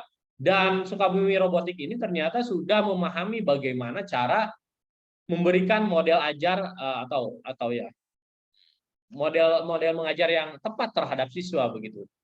Bagaimana orang dulu memahami coding itu sebagai sesuatu yang menyeramkan, tapi di Suka Robot ketika saya baca kurikulumnya ini menyenangkan sekali. Anak-anak usia 5-8 tahun sudah bisa bikin animasi yang dibuat dengan coding itu kan luar biasa. Boleh dilanjut? Jadi di sini saya juga memperlihatkan ini bukti-bukti bahwa ternyata Suka Robot ini sudah luar biasa kurikulumnya, seperti belajar coding sejak dini, kemudian ada secara formal juga ada ujian teorinya ya. Walaupun nanti pengajarannya memang berbasis praktik gitu ya, berbasis proyek gitu, sesuai dengan apa yang dicita-citakan oleh kurikulum Merdeka begitu ya. Nah, dan satu hal lagi, ini saya berterima kasih sekali terhadap Suka Robot. Ini Suka Robot ini selalu mengadakan webinar-webinar secara gratis yang isinya adalah mengajak bahwa masyarakat memang harus terbuka terhadap perubahan. Ini luar biasa sekali. Boleh dilanjut? Nah, ini salah satu video yang saya ambil dari Instagramnya Suka Robot, di mana ini praktik seorang anak, ini usianya sekitar 11 tahun. Ini anak ini sedang membuat sebuah sensor ultrasonik begitu ya, di mana dia selain menyusun robotiknya, dia juga belajar bagaimana codingnya itu dibuat. Ini kebetulan anaknya belajarnya di rumah, jadi bisa dipanggil les privat, sehingga anak lebih nyaman seperti homeschooling begitu ya. Nah, itu contohnya teman-teman. Boleh dilanjut lagi.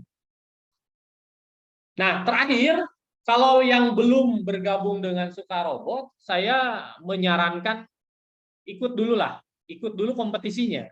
Jadi Suka Robot ini mengadakan Sukabumi Robotic Competition yang di tahun pertamanya ini mengambil tema tentang lingkungan, nanti materinya ada di pembicara kedua, di mana nanti meskipun tidak terlibat sebagai peserta, teman-teman juga bisa melibatkan anak-anaknya sebagai mungkin sebagai yang mendapatkan materi begitu. Karena ada roadshow-nya, seperti hari ini kan kita roadshow-nya webinar, tapi juga ada roadshow on the spot. Saya mencatat kemarin Suka SRC ini Sukabumi Robotic Competition mengadakan roadshow-nya di Lapang Merdeka Sukabumi ya kalau nggak salah.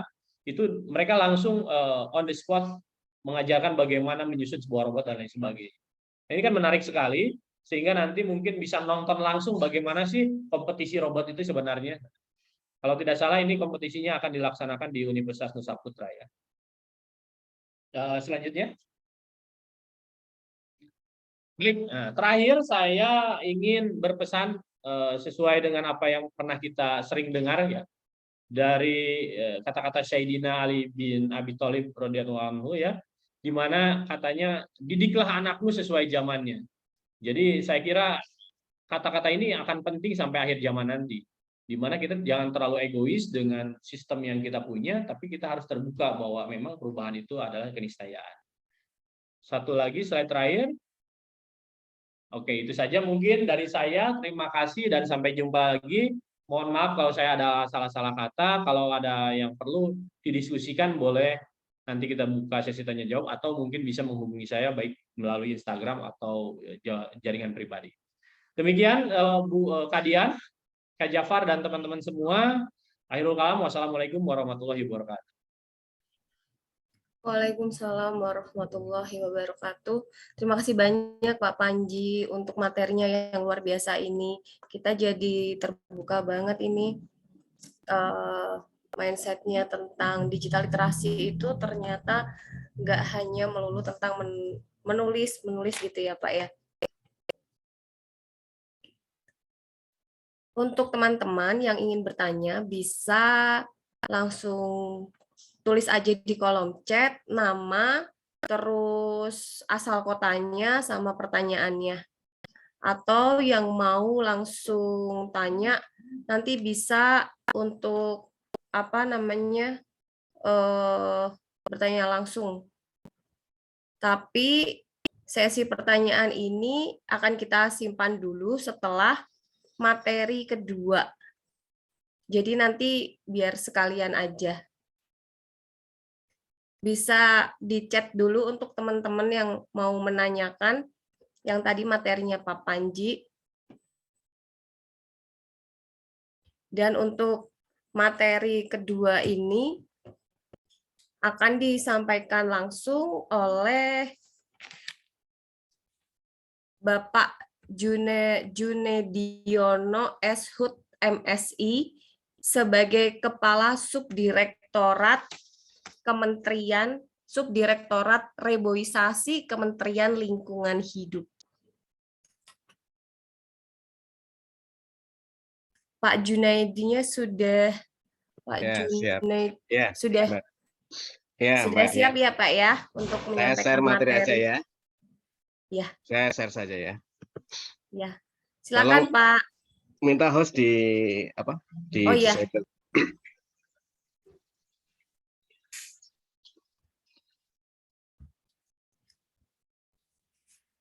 sudah Pak. Sudah ya.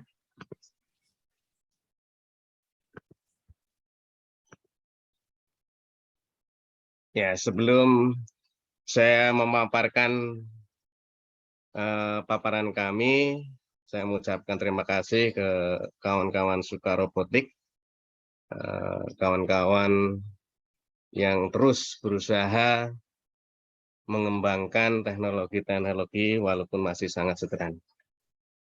Bismillahirrahmanirrahim. Assalamualaikum warahmatullahi wabarakatuh. Selamat siang dan salam sejahtera bagi kita semua. Yang kami hormati, narasumber pertama, mohon maaf saya belum kenal. Terima kasih atas iklannya. Seharusnya saya yang mengiklankan Suka Robot. Mungkin kawan-kawan di sini kaget loh, orang kehutanan kok bisa masuk ke Suka Robot, itu gimana ceritanya? Ini panjang ceritanya.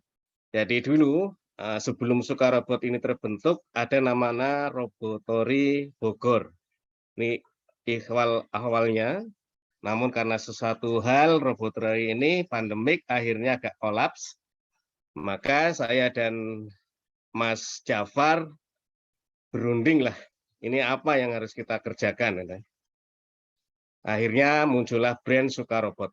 Brand ini pun tidak serta-merta waktu itu namanya ini luar biasa diskusinya waktu itu dengan Mas Jafar.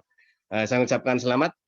Alhamdulillah dengan 2 tahun ini saya selalu melihat perkembangan yang luar biasa dari Mas Jafar dan kawan-kawan. Dan Mas Jafar juga selalu memberi informasi ke saya terkait perkembangan Suka Robot ini. Karena terus terang saja saya tidak bisa memantau kawan-kawan semua.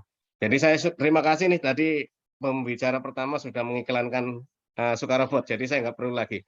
Baik, kawan-kawan semua, dalam paparan saya adalah peran generasi muda di dalam perubahan iklim. Jadi peran ini sangat terkait dengan adanya teknologi yang dikaitkan dengan perubahan iklim yang akhir-akhir ini terjadi. Adapun pokok bahasannya, yang pertama adalah definisi perubahan iklim, yang kedua adalah penyebab perubahan iklim, dan yang ketiganya adalah peran teknologi dan generasi muda. Nah, sebelum mendefinisi perubahan iklim, ini sebenarnya ada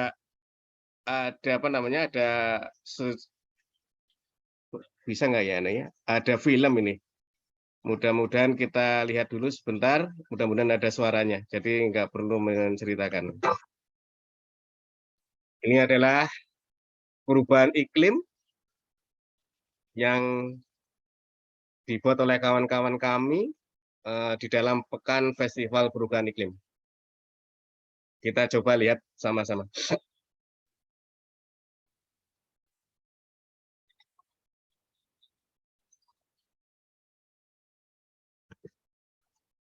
Ya. Kok hilang. Mohon maaf ini, tak besarkan saja.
Terima kasih kawan-kawan semua yang masih setia di webinar ini. Jadi itulah Bumi 2 derajat.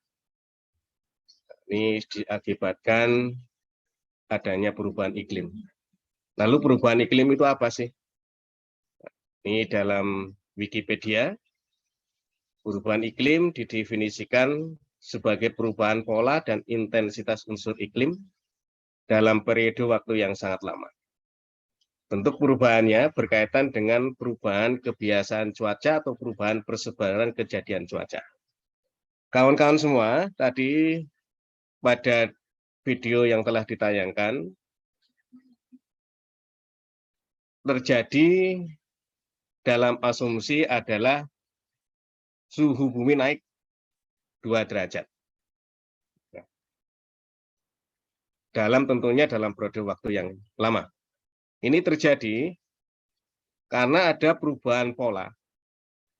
Pola yang dilakukan tentunya oleh manusia.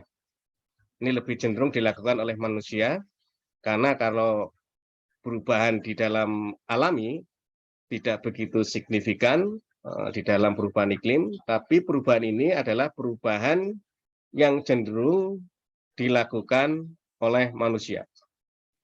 Di dalam video tadi, manusia itu ngapain yang mengakibatkan adanya perubahan-perubahan pola tadi, perubahan-perubahan iklim tadi. Itu ada yang membabat hutan, membuang sampah di sembarang tempat, dan sebagainya. Itulah adalah kegiatan-kegiatan manusia yang lambat laun, walaupun akan dijumpai dalam waktu yang lama, akan mengakibatkan perubahan iklim. Dan tentunya adanya perubahan persebaran kejadian cuaca. Inilah akan mengakibatkan perubahan iklim tadi. Kawan-kawan semua, lalu apa sih penyebab perubahan iklim tadi? Yang pertama adalah penggunaan energi. Ini kami ambil dari Detik. Jadi penggunaan bakar fosil seperti batu bara, minyak, dan gas untuk menghasilkan energi listrik dan energi panas merupakan salah satu penyebab utama emisi. Pembakaran bakar fosil menghasilkan CO2 dan dinitrogen oksida. Keduanya ini adalah penyebab adanya efek gas rumah kaca. Jadi ini adalah penyebab utama terjadinya perubahan iklim melalui efek rumah kaca. Dengan adanya penggunaan bahan bakar fosil yang berlebihan. Yang keduanya adalah manufaktur barang dan pertambangan. Usaha manufaktur melakukan pembakaran bakar fosil menghasilkan energi dalam membuat barangnya. Mulai dari semen, besi, elektronik, plastik, hingga pakaian. Ini usaha-usaha manufaktur ini tentunya tadi energinya menggunakan energi fosil. Yang sudah kita ketahui, energi fosil ini akan menghasilkan CO2 dan dinitrogen oksida. Yang dua bahan ini adalah bahan yang mempengaruhi efek rumah kaca.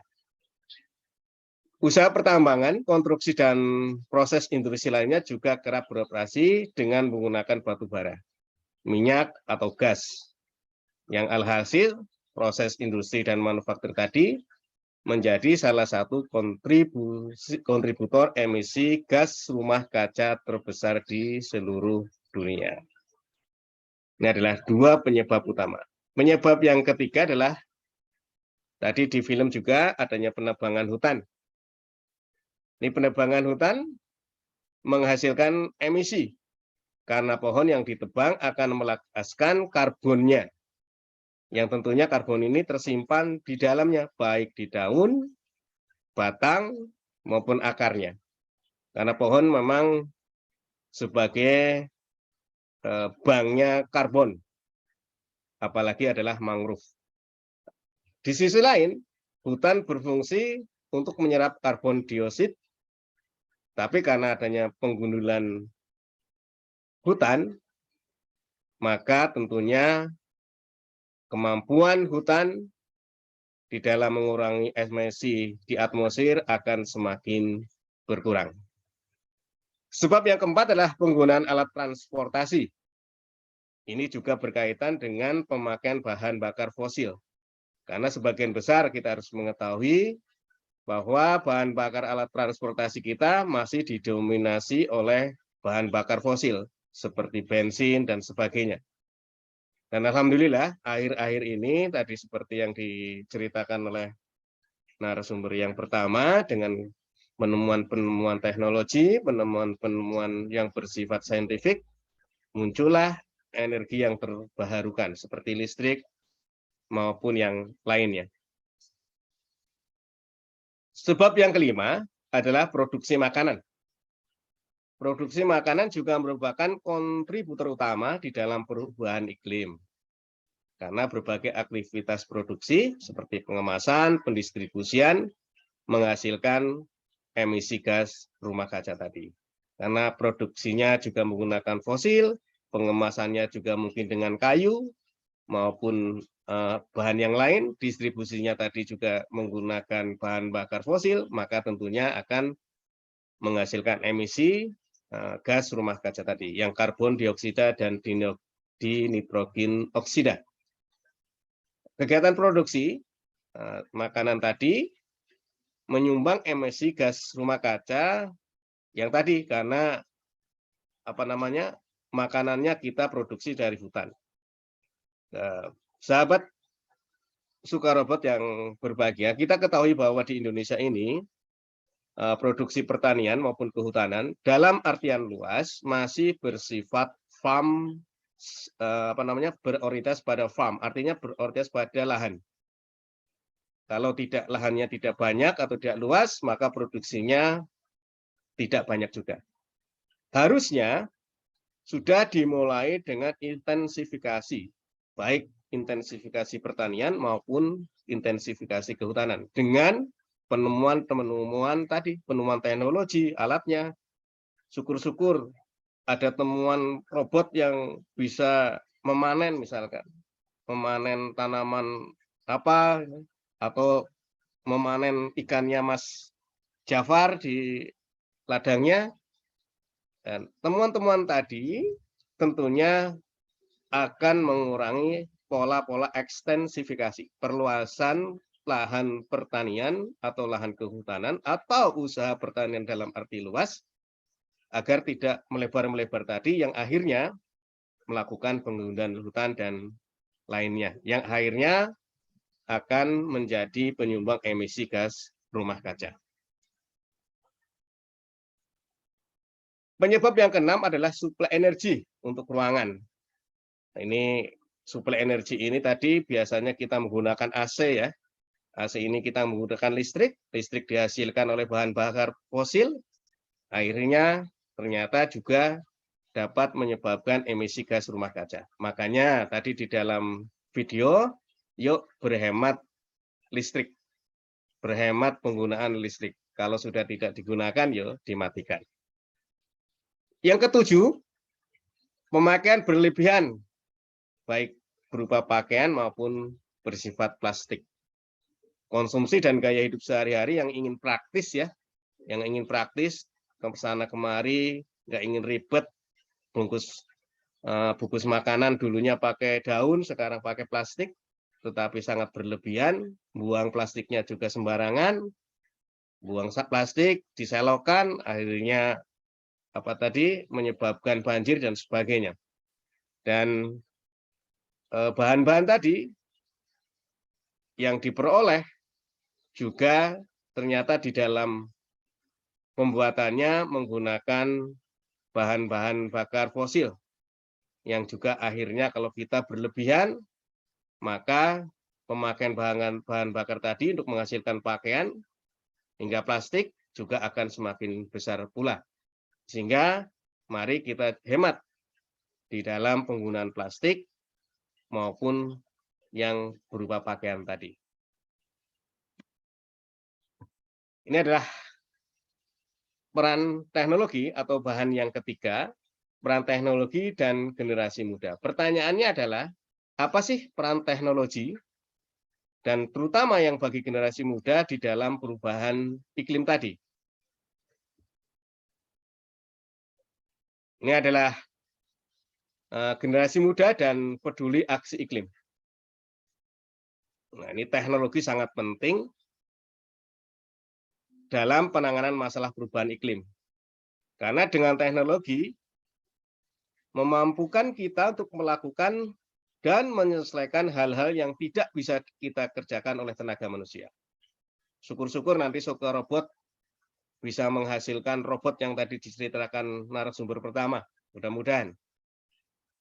Nah, jadi membantu memanen sehingga bahan bakar berkurang, akan mengurangi penggunaan fosil, akan menghemat bahan bakar, emisinya berkurang. Akhirnya perubahan iklim pun mudah-mudahan tidak terjadi.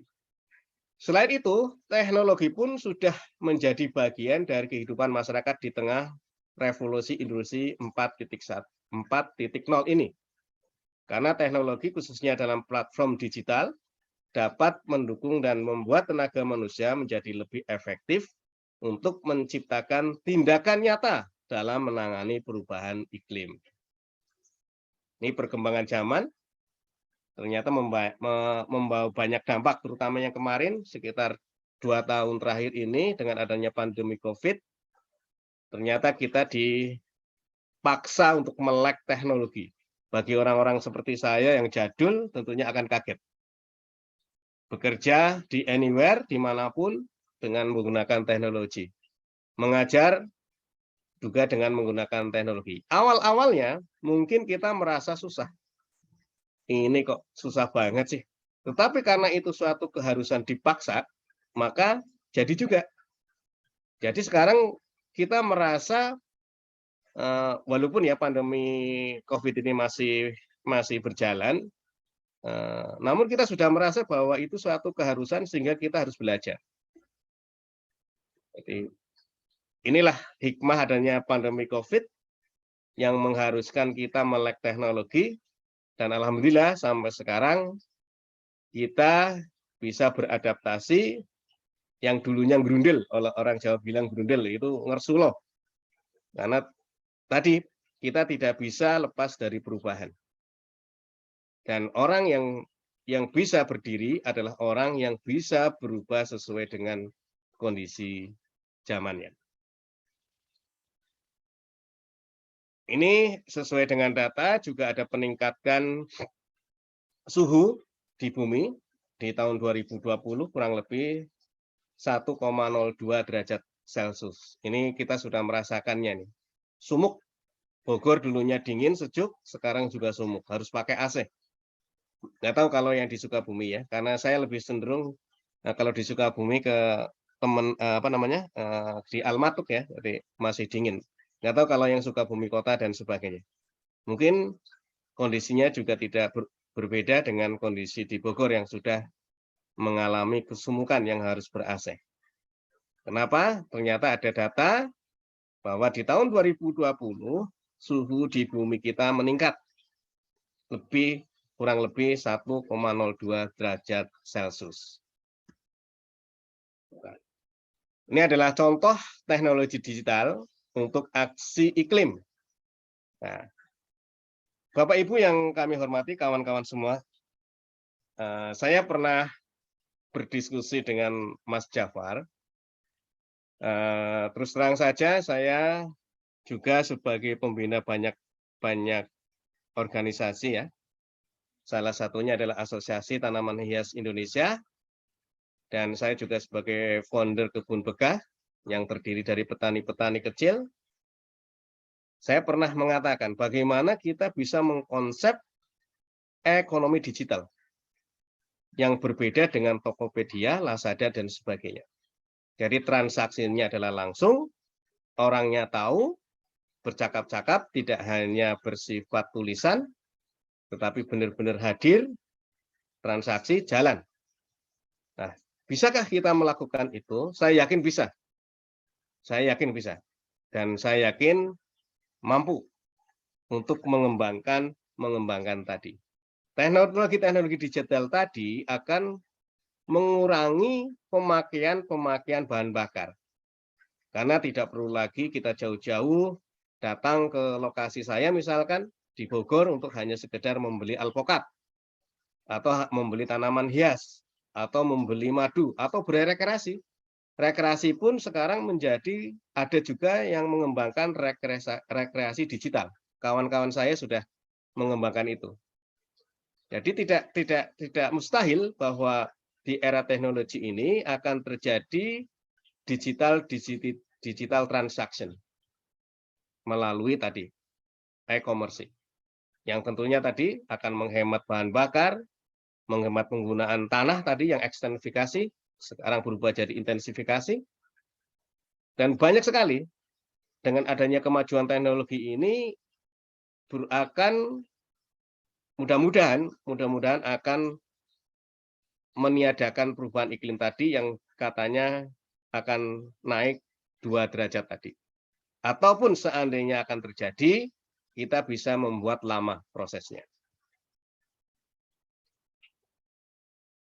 Kawan-kawan Sukarobot yang berbahagia, para peserta webinar, tadi dengan 2 derajat, maka ini kata-kata yang bombastis ya.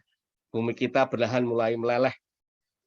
Ini adalah kata-kata yang bombastis, mudah-mudahan tidak terjadi ya. Kecuali kiamat ya. Jadi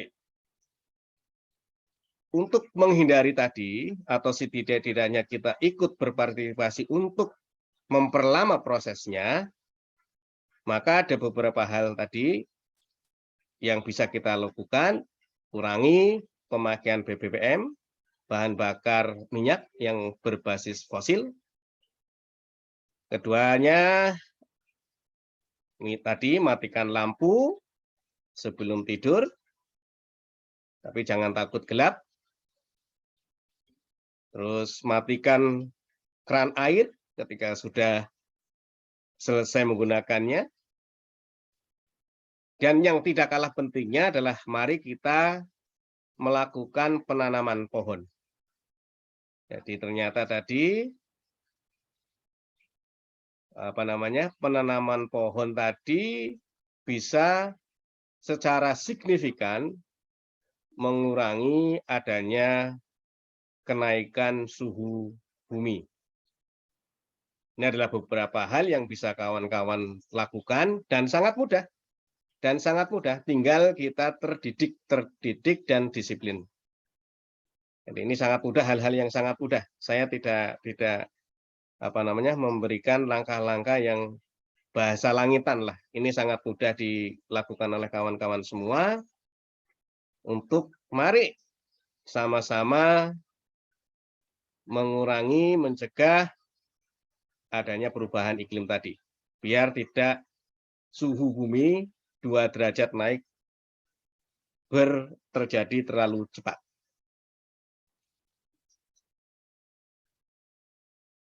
Kawan-kawan semua, di Kementerian KLHK, terutama di Direktorat Jenderal Pengelolaan Daerah Aliran Sungai dan Hutan Lindung, ada suatu program yang namanya Yuk Tanam dan Pelihara 25 Pohon Selama Hidup. Oke. 25 pohon itu adalah pada saat SD, 5 pohon saat SMP, 5 pohon saat SMA, 5 pohon saat kuliah, dan 5 pohon saat menikah. Dan ini sudah dibuat MOU-nya dengan kementerian terkait. Jadi ada Kementerian Pendidikan, ada Kementerian Agama, ada Kementerian Dikti, dan kita sudah melakukan beberapa aksi nyata dari MOU tadi. Lalu pertanyaannya adalah bibitnya dari mana? Nah, bibitnya sebenarnya gratis. Jadi di Direktorat Jenderal Pedas HL memiliki kantor yang di daerah. Namanya adalah Balai Pengelolaan Daerah Aliran Sungai dan Hutan Lindung. Sebanyak 34 di setiap provinsi dan 2 balai perbenihan tanaman hutan. Jadi ada 36 kantor kami yang dapat dimintai bibitnya, dan ini gratis. Nah, bibitnya apa saja? Sebenarnya ada YouTube ini, tapi nanti terlalu lama ya. Jadi tinggal Bapak Ibu bisa mengcapture materi ini. Silakan bisa klik alamat YouTube tadi untuk melihat bagaimana prosedurnya, bagaimana alamatnya di masing-masing kantor kami. Sekarang lebih dari 58 persenan, ditambah 30 persenan besar, berarti 58 tambah 30, berarti 88 persenan yang tersebar di seluruh Indonesia. Ya, untuk di Jabar, ada persenan yang dekat dengan Sukabumi, ada di Purwakarta, di Pelabuhan Ratu, silakan. Di Bogor juga ada 3, silakan kawan-kawan bisa meminta bibitnya di situ untuk melakukan penanaman tadi. Siapa tahu sekolahnya akan mengadakan acara penanaman misalkan. Silakan, nggak usah repot-repot beli bibitnya, kita sediakan bibitnya. Ini adalah lokasinya. Ini tadi yang sudah saya ceritakan di Pulau Sumatera, Pulau Jawa, Pulau Kalimantan, Pulau Sulawesi dan Maluku, Bali, NTB, dan NTT, Papua.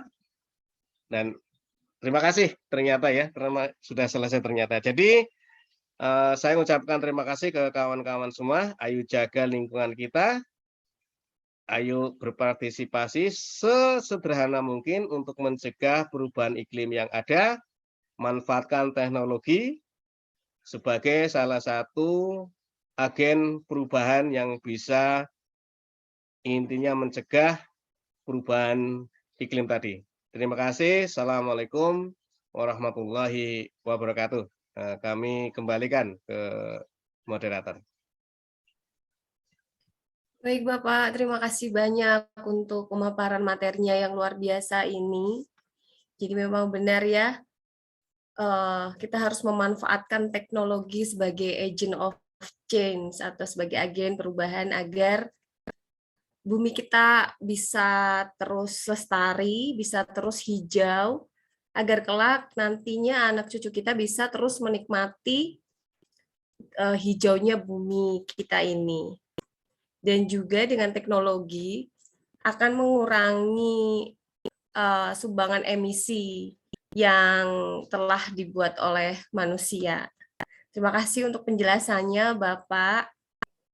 Sangat bermanfaat sekali bagi saya dan bagi teman-teman peserta. Semoga kita bisa mengaplikasikan ya apa yang tadi sudah disampaikan oleh Bapak Junaidi. Dari Kebun Berkah ya Pak ya. Iya Mbak, silakan aja. Ya. Jadi teman-teman yang ada di sini tadi sudah ada pertanyaan atau mungkin yang ingin bertanya bisa langsung raise hand. Nanti bisa langsung bertanya kepada narasumber. Ada yang raise hand atau saya bacakan dulu pertanyaan yang tadi? Ada tadi yang bertanya dari Jonathan Diando, Tambunan dari Unsrat Minahasa, wah jauh. Bertanya kepada Pak Panji. Pertanyaannya, mengingat aktivitas digital semakin marak di era pandemi COVID-19, bagaimana tingkah daya ketetapan akurasi penguasaan materi dari penerapan robot di dunia pembelajaran pendidikan sekolah dengan teknologi kepada siswa didik? Terus yang kedua, bagaimana pribadi kita sebagai orang tua mampu memproteksi bimbingan arah akses digital pada anak agar tidak terjerumus pada hal yang tidak diinginkan seperti kekerasan, pornografi, dan sebagainya. Terima kasih. Silakan untuk dijawab Pak Panji. Ini dari Unsrat. Baik, halo semua. Balik lagi, mohon maaf tadi ada beberapa kesalahan teknis. Baik, saya tidak terlalu menangkap pertanyaannya, tapi yang tadi yang saya tangkap mengenai bagaimana apa peran robotika ya di pasca COVID, pembelajaran online. Jadi saya kira ini menarik juga. Jadi saya mau jawab dengan sebuah pengalaman saja. Beberapa bulan yang lalu anak saya pernah membuka-buka Instagram gitu ya. Kemudian di Instagram itu ada semacam pelatihan robotika begitu. Yang di dalamnya adalah mengenai coding. Kebetulan anak saya ini adalah penyuka Lego begitu, Roblox. Nah, jadi teman-teman ternyata sekarang ada Roblox for Education, kemudian ada Minecraft for Education juga, di mana dari game itu kita belajar banyak hal dari mulai matematika terapan, kemudian tata ruang, sampai materi-materi lain seperti sejarah begitu ya. Nah, saya kira disitulah peran artificial intelligence dan robotika. Kan intinya robotika itu adalah berpikir secara komputasi ya, berpikir logaritma gitu. Nah, mengenai pertanyaan yang kedua, bagaimana kegiatan pembelajarannya agar anak tidak terjerumus terhadap hal-hal yang sangat sangat disesali begitu dalam dunia digital. Tadi saya sempat mengatakan mengenai disrupsi generasi Z begitu ya.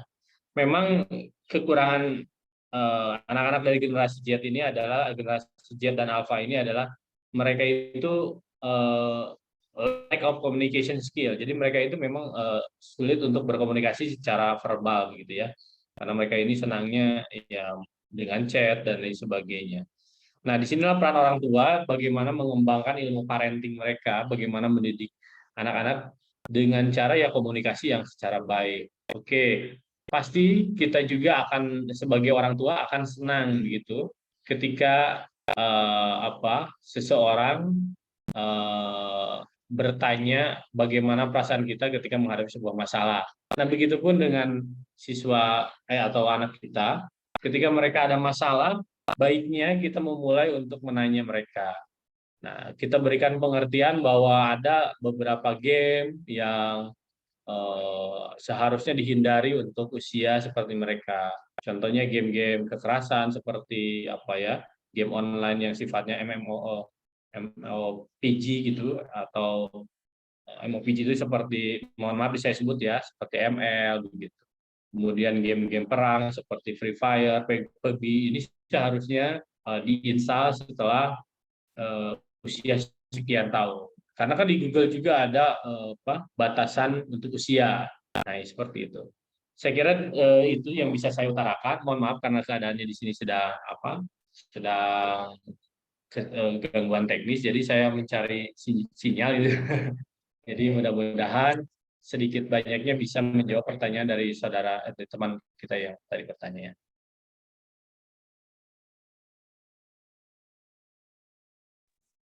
Baik Pak Panji, terima kasih untuk jawabannya. Untuk Kak Jonathan Diando ini kira-kira gimana, udah jelas belum ya? Semoga udah terjawab ya. Saya berterima kasih Kak. Maaf Kak, tapi di tempat saya hujan deras. Oh terima kasih Kak. Ya baik. Terima kasih kembali Kak Jonathan. Ada pertanyaan lagi atau mau raise hand langsung bertanya kepada narasumber? Silahkan teman-teman. Saya deh yang mau bertanya dulu kepada Pak Jun. Pak, saya kan sebagai seorang ibu nih Pak, itu gimana ya Pak caranya agar anak-anak itu suka berkebun? Soalnya kadang kan ada yang, ah nggak mau ah kotor, ah nggak mau ah nanti ada cacingnya aku takut gitu. Jadi saya tuh pengen kenalin mereka itu dari yang paling mudah dulu gitu. Mungkin menanam apa ya, menanam buah gitu kan hasilnya bisa dipanen. Itu gimana ya Pak? Sebenarnya sama dengan saya sih ya. 3 anak saya juga tidak suka berkebun, tapi lebih suka ngotak-atik.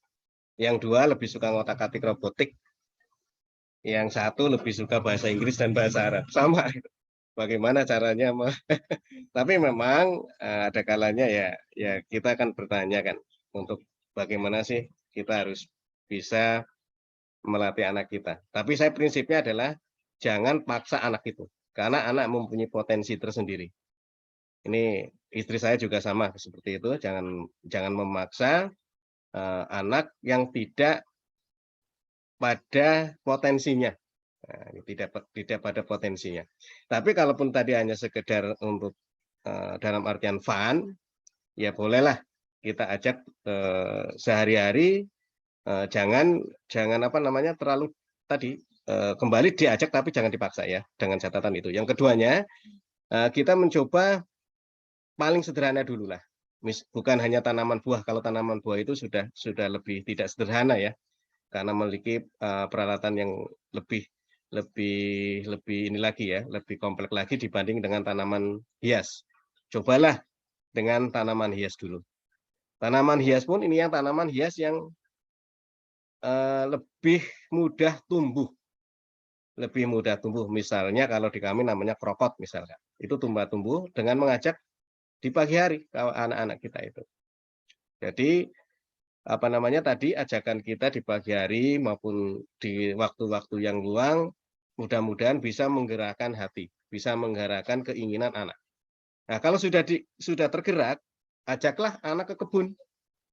Misalnya, kalau nggak punya kebun, ya main ke apa namanya petani-petani yang sederhana saja dulu, jangan terlalu ribet.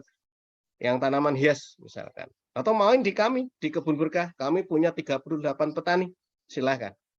38 petani yang bisa diajak berbagi ilmu kepada kawan-kawan semua. Jadi intinya ada 3 hal tadi ya. Yang pertama, jangan paksa. Jangan paksa anak sesuai dengan keinginan kita, tapi beri ruang kepada anak untuk berkembang sesuai dengan potensinya.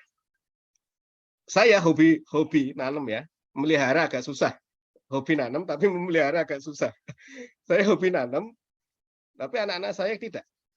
Tadi sudah saya tenangkan. 2 malah lebih cenderung robotik, yang 1 tadi bahasa. Tadi tidak mengapa.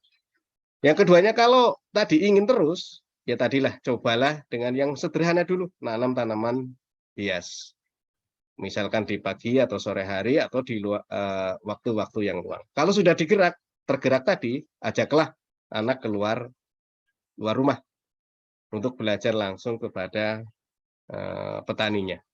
Itu 3 hal yang apa namanya, yang saya kira bisa dilakukan oleh Mbak Dian. Terima kasih, Mbak. Baik Pak, terima kasih banyak. Yang penting kita nggak boleh paksa ya Pak ya. Nanti kalau dipaksa suka trauma soalnya. Ya Pak ya. Ya terima kasih banyak Pak. Ini masih ada pertanyaan lagi dari Kak Marlia. Kak Marlia dari Sukabumi. Saya mau bertanya kepada Pak Panji, apakah dengan mengikuti robotik bisa menjadi salah satu cara mengurangi rasa cemas kepada anak? Dan pertanyaan kedua untuk Pak Junedi, untuk melihat potensi anak, apakah bisa dilihat dari aktivitasnya sehari-hari? Masih nyambung nih Pak dengan yang tadi disampaikan. Ya silahkan, siapa dulu yang mau menjawab, Pak Panji atau Pak Jun? Boleh Pak Jun dulu, biar nyambung dengan yang barusan. Ya, mangga Pak. Saya itu bukan pakar psikologi ya, jadi agak gampang juga menjawabnya ya. Jadi apakah tadi apa tadi? keseharian anak Bisa jadi bisa apa bisa namanya, jadi. kayak tolok ukurnya untuk bakat minatnya mereka. Iya, ya, salah satunya iya. Salah satunya iya, tapi memang ada perkembangan-perkembangan yang dipengaruhi dengan waktu dan ruang. Jadi kebiasaan-kebiasaan anak kita memang bisa kita kita samakan dengan potensi yang ada. Contohnya ini yang terjadi di kami, di saya sendiri sejak kecil, sejak TK ya, kedua anak saya suka robotik, maka saya masukkan ke robotik, bahkan sempat mendirikan salah satu robotori di Bogor. Dan yang satunya dia lebih suka kebiasaannya membaca novel baik dalam bahasa Indonesia maupun suka mengarang dalam bahasa Inggris. Maka saya pun tidak bisa memaksakan bahwa anak saya ini harus sama dengan kakaknya. Jadi kebiasaan-kebiasaan tadi bisa saja menjadi tanda bahwa anak itu memiliki potensi tadi. Potensi di otak kirinya, misalkan anak saya yang perempuan, karena bahasanya. Yang laki-laki adalah potensi di otak kanannya, karena eksakta, robotik kan eksakta. Itu adalah bisa kita lihat atau kita bisa simpulkan secara sederhana, tapi belum tentu benar ya, karena saya bukan pakar di dalam psikologi anak. Bisa saja kebiasaan-kebiasaan tadi yang dilakukan anak kita adalah menunjukkan potensi kita, potensi anak kita. Contoh yang sederhana lagi, anak kita potensinya misalkan main sepak bola, misalkan kegemarannya main sepak bola. Itu bisa menunjukkan bahwa anak kita memang selain hobi, bisa jadi potensinya ada di situ. Nah, makanya tadi kebiasaan sehari-hari itu bisa jadi menunjukkan potensinya, tetapi ada pengaruh lain yang tadi sebutkan saya, pengaruh lingkungan dan ruangnya. Lingkungannya adalah misalkan kawannya, bermainnya, dan sebagainya. Sebenarnya bukan potensinya dia, tapi karena dia sering bermain dengan orang yang hobi nge-game misalkan, bisa jadi nge-game, bisa jadi nge-gamer. Tapi bukan potensinya dia, karena ada pengaruh tadi. Makanya tadi, kita benar-benar harus mencermati apakah iya potensi atau kebiasaan anak kita itu menunjukkan potensi. Tapi rata-rata iya. Tapi tadi ada faktor pembatasnya, lingkungan dan waktu tadi. Mungkin itu, Mbak Dian. Baik, Pak. Terima kasih, Kak Mar.